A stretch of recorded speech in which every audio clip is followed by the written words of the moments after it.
Hey,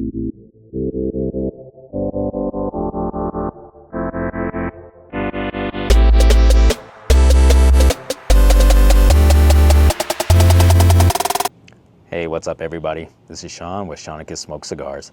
Today, I'm going to be reviewing the Tatuaje 2025 Pork Tenderloin.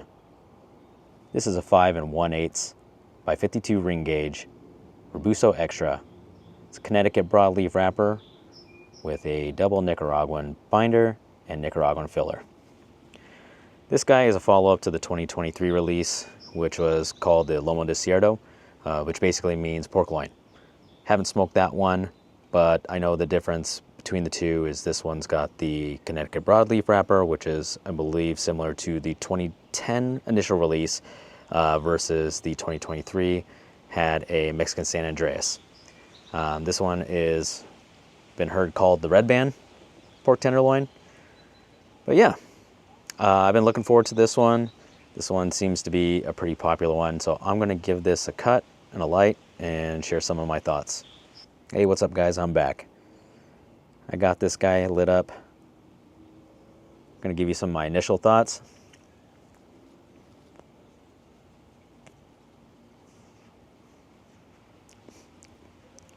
Yeah, so far, right off the bat, this thing's pretty good. I get a little bit of chocolate, actually quite a bit of chocolate, a little bit of pepper on the palate.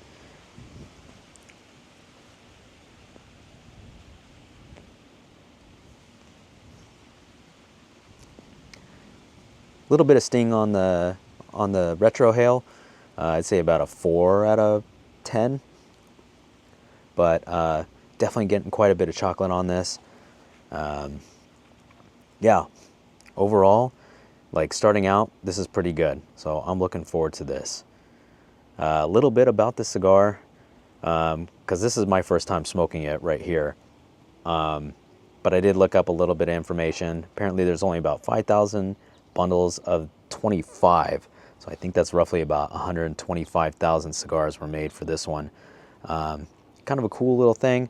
They were shipped in these packages, these bundles, similar to like a wax butcher paper that you get at a butcher block or something like that. So I thought that was pretty neat. This thing retails for about $13. I think with my local tax, it came out to be $14 at one of my shops, which was pretty nice. But yeah, I think right now these things are pretty readily available. So I'm going to smoke this down to the first third and come back with some of my thoughts. All right, guys, I'm back. Getting down through to the first third here. And so far, I'm really enjoying this. Some of that chocolate flavor that I was initially getting is kind of actually morphed into kind of like a raisiny note, which I absolutely love. This thing is kind of giving me a little bit of Amazon basin vibes. So anything like that, the 2025 Amazon basin. So yeah.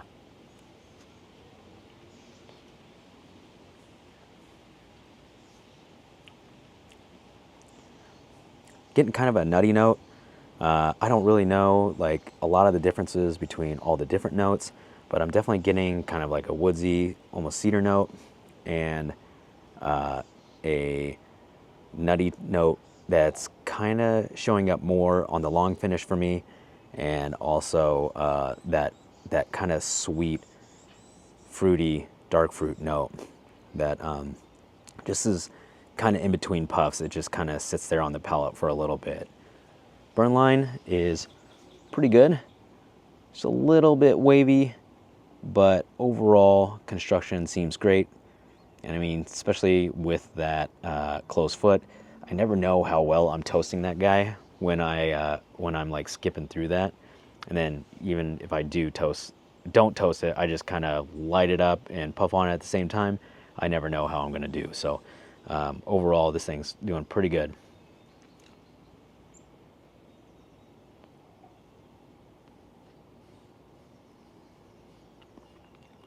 Yeah. If you retro this whole entire thing, it definitely stings a little bit more. I can feel it up here in my nasal cavity, almost near my tear ducts. So But yeah, that lingering sweetness on the palate and that nutty tone that I'm getting is pretty fantastic. So I'm going to smoke this down through the first third and into the second, and I'll come back with an update. All right, guys, I'm back. Smoked through the first third, getting into the second, probably about halfway through the second. I was kind of enjoying this. But yeah, through the first third, I was definitely getting a little bit of leather into the profile. Definitely more of that sweetness, almost like a mix between a cola or a raisin. And that pepper actually morphed into kind of a baking spice. So all of this cola slash dark fruit sweetness mixed in with that nutty profile and the baking spice, it was coming into a really nice flavor. So in the second third,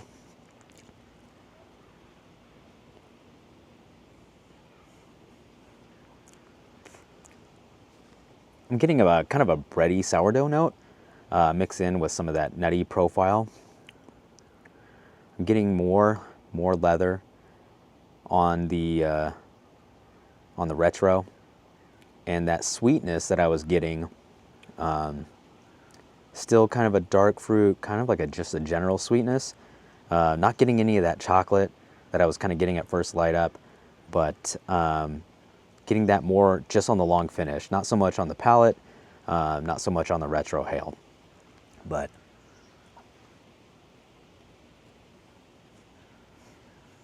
overall, I'm very, very much enjoying this cigar.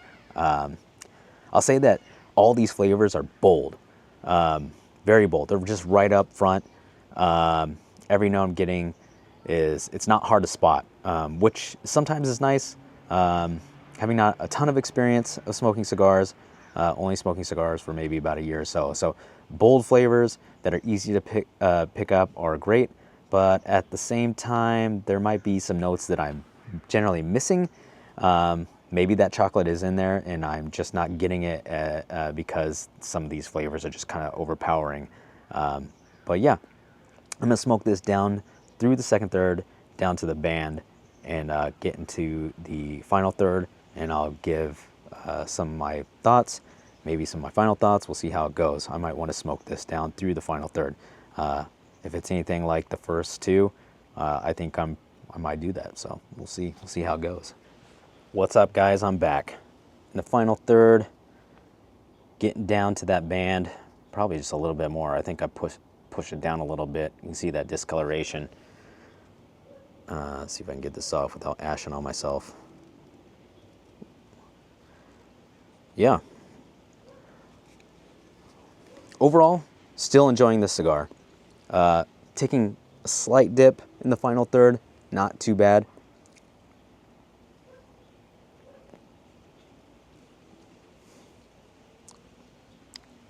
Yeah. So flavor notes, getting more of that leather coming through. It's actually a little bit earthy as well.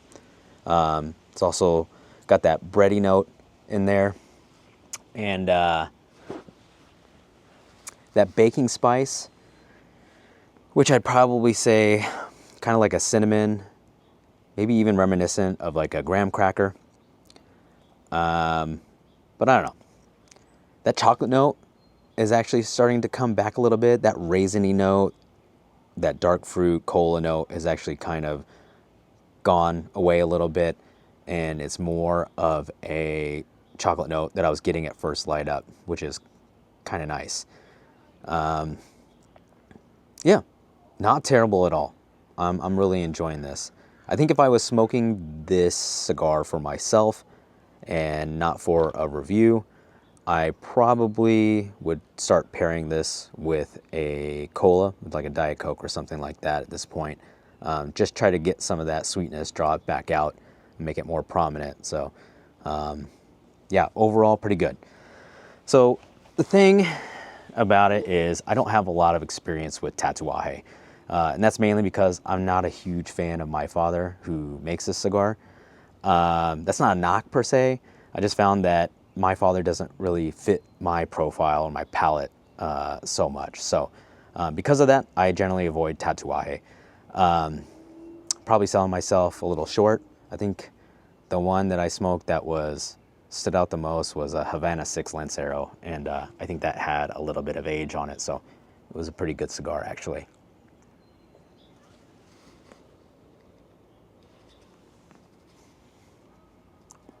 Yeah, I think somebody gave it to me because they knew I was avoiding the brand, and they knew that I liked Ecuadorian Habanos, so yeah, they gave that to me, and it was pretty good. But yeah, I think overall this is a pretty fantastic cigar. I definitely pick some up, some more of them, maybe even age them, see how they do. But yeah, overall pretty good. But I will say this. I don't think I get the hype about this cigar. You know, in the Unbanded Discord, even on Reddit, a lot of people will ask, like, what's the best Tatuaje? And a lot of people kind of share the same sentiment about it being from my father. My father's not necessarily like a favorite. I don't know if it's because the people I'm hanging out with or talking to tend to like more boutique cigars, or they're trying new things. But my father being a legacy brand, I think it kind of, you know, some people stay away from it. Not everybody, but you know, it happens. So, but yeah, I don't know if I actually get the hype. Maybe it's not hype. Maybe it's just, hey, this is the, you know, the best cigar. But the thing with that is the last one came out in 2023. By the time that I found out about the pork tenderloin, it was pretty hard to get. I think the other one that gets a lot of praise is the Skinny Monster, which I for sure cannot find. So it's kind of a bummer, you know, maybe two of the best cigars that people say aren't readily available. But let me know what you think. I mean, let me know if you got a favorite my father or sorry, Tatuaje cigar. If there's one of your favorites, put it in the comments and let me know. You know, I'm always looking for suggestions to try stuff. I like to be proven wrong. I like to be surprised. I like to be surprised about cigars too. So that's one thing. The other thing too is maybe people were talking about the Loma de Cerdo. That one had a Mexican San Andreas wrapper on that one, so maybe that's the one that people are talking about. I think I watched Cigar Carpenter, who's part of Cigars Unbanded. He's on the live show panel. He did a review on this, and he said that this thing would do good with age, and I think it will too. You know, maybe some of those notes that I'm not necessarily getting so much, like the chocolate, maybe that's more prevalent, and age will kind of make this come to the forefront a little bit more.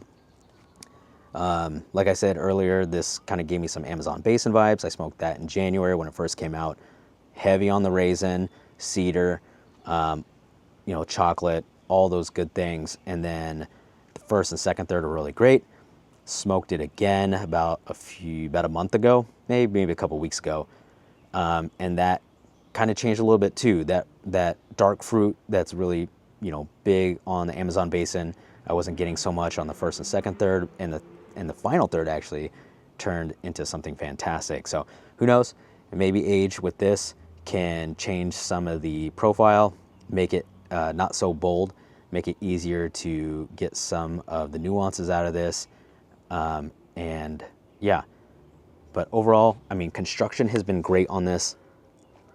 No tunneling, great smoke output. Burn line has been pretty much sharp the whole way through. Yeah, overall, I definitely pick up a few of these. I think if you're in the mood for a Nicaraguan / Connecticut Broadleaf, this would be a great cigar. I mean, sometimes I am smoking like way too many Dominican cigars, and I go rifling through looking for like a bull Nicaraguan, and if this came along, I would definitely smoke it. I think it's kind of a cheaper version of a Dunbarton Unstolen Valor.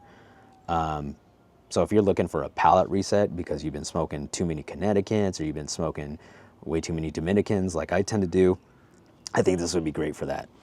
But overall, again, great cigar. Don't necessarily get the hype about it, but I think it's worth having a few of these around just to just to have something bold. Yeah.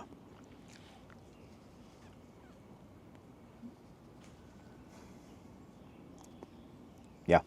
Final third still going great. Like I said, I think I'm going to smoke this all the way down too. I think even Cigar Carpenter said he was going to smoke his all the way down. I think it's worth going all the way through to the final third, which I don't always want to do. I might even get that cola I was talking about. So yeah, thanks for watching this, guys. Let me know in the comments what you think. Let me know if there's any tatuajes that you like that maybe I should try out. I'm very susceptible to suggestion. Don't know if that's a great thing, but yeah, let me know. Other thing too is by the time this has come out, it'll have already aired, but I was a special guest on Cigars Unbanded June, first cigar of June. Airs on Thursday, normally live, 6:30 Pacific, 9:30 Eastern. If you don't know what it's about, it's a group of guys. I think it's like 8. They all smoke a unbanded cigar. Engage with the chat. You can buy the cigars from Small Batch as well, and you get like 4 cigars, sometimes 5 if there's 5 weeks, and you get to smoke along. And at the end, you get to rate it, you get to try to guess it. Overall, it's a great time. I think the Cigars Unbanded group has really helped me out quite a bit, expanding my palate, get me out of some of the legacy brands, which may or may not be a good thing. But yeah, overall, I think it's a great thing to check out. And I was just on the last episode, so give it a look, and you know, be kind to me. I want to do more of these, and I constantly seek validation. So no, I'm just kidding. Thanks again, guys, and see you on the next one.